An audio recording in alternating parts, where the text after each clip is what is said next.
ਬਿਸਮਿल्लाहिर्रहमानिर्रहीम अस्सलाम वालेकुम। किदा तुसी वधिया उम्मीद करदी है सब खैरियत ना होणगे। अज मैं मगज़ साफ़ करने का तरीका दसूँगी और मगज़ का जिहड़ा हिस्सा हराम हुंदा ना वो भी मैं निकालूँगी। किहड़ा हिस्सा हराम हुंदा वा वो मैं तुहानूं अज शेयर करूँगी। मगज़ तुसी अच्छा जिहड़ा मगज़ का हराम हिस्सा वा वो मैं निकालूँगी और किहड़ा निकालना वा मैं तुहानूं शेयर करूँगी। हुण तुसी मैनूं कमेंट करके लाजमी दसना वा तुसी इस तरह ही पका लेंदे आ या फिर इहदा जिहड़ा हराम हिस्सा हुंदा वा वो तुसी निकाल लेंदे आ। ठीक है ना, इहदा मैं हराम वाला हिस्सा वो निकाल लूँगी।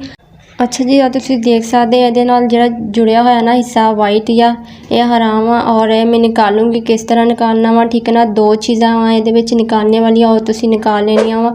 आ देखो आ वाला जिहड़ा हिस्सा ना तुसी इहनूं इह तों अलहदा कर लेना वा। ठीक है ना, फिर तुसी इहनूं साफ सफाई इहदी बाद च करांगे और पहला इस हिस्से नूं निकालांगे क्योंकि ये पकाने वाला नहीं हुंदा, हराम हुंदा वा।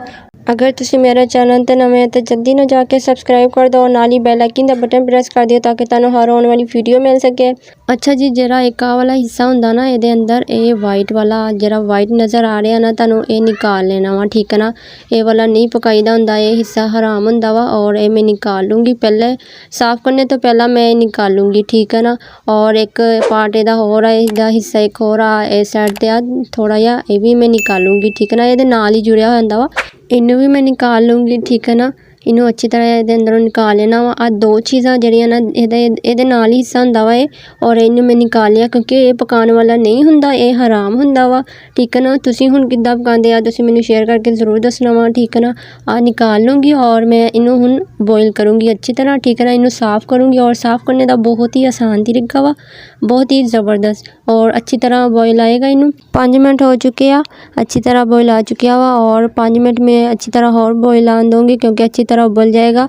क्योंकि मेरी अग बहुत स्लो बलंदी सी और अग की वजह नाल मैनूं इन्ना गुस्सा आंदा ना जो अग नहीं जलदी, बहुत ज़्यादा स्लो जलदी आ और धुंद वगैरह पैंदी ना तो बालन जिहड़ा हुंदा ना लकड़ियां वगैरह सलाबियां हो जांदियां ते अग बनना बहुत ज़्यादा मुश्किल हो जांदा। फिर मैनूं बहुत ही ज़्यादा गुस्सा आंदा वा। सर्दियां ते अग दा मसला बहुत ज़्यादा हुंदा वा और सर्दी भी काफ़ी ज़्यादा वा। 5 मिनट में और बॉयल करूँगी इनू।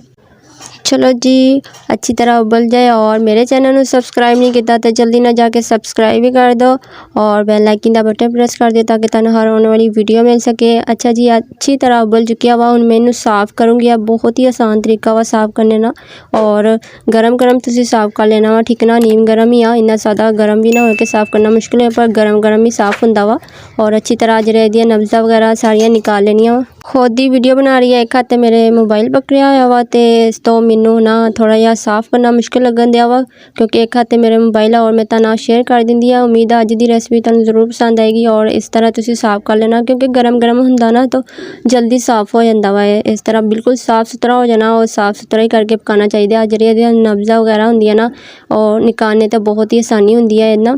और अच्छा, मैं तुहानूं एक गल शेयर करदी आ, घर ते सब तो ज़्यादा नकम्मी मैं ही हुंदी सीगी और है ना मैं कुकिंग का चैनल बना लिया। कुकिंग तो मैं शौक नाल करदी हुंदी सी, कुकिंग वगैरह मैं करदी रहिंदी हुंदी सीगी, पर हुण जदों आईयां सर्दियां हुण तो मैनूं बहुत ज़्यादा औखा लगदा। जिन्हें वेले नकम्मियां ने किसी ने काम ना कीता होवे हुण सर्दियां ते मैनूं रोज़ाना कोई ना कोई डिश बना के देनी हुंदी है क्योंकि रोज़ दी रूटीन हुंदी है। यूट्यूब ते काम करना तो रूटीन है रोज़ दी और मैनूं बहुत ज़्यादा हुण लगदा औखा। मगज़ ते अच्छी तरह साफ़ हो चुकिया माशाल्लाह, देखो ज़बरदस्त साफ़ हो गया वा। अपना बहुत सारा ख्याल रखियो। ओके, अल्लाह हाफिज़।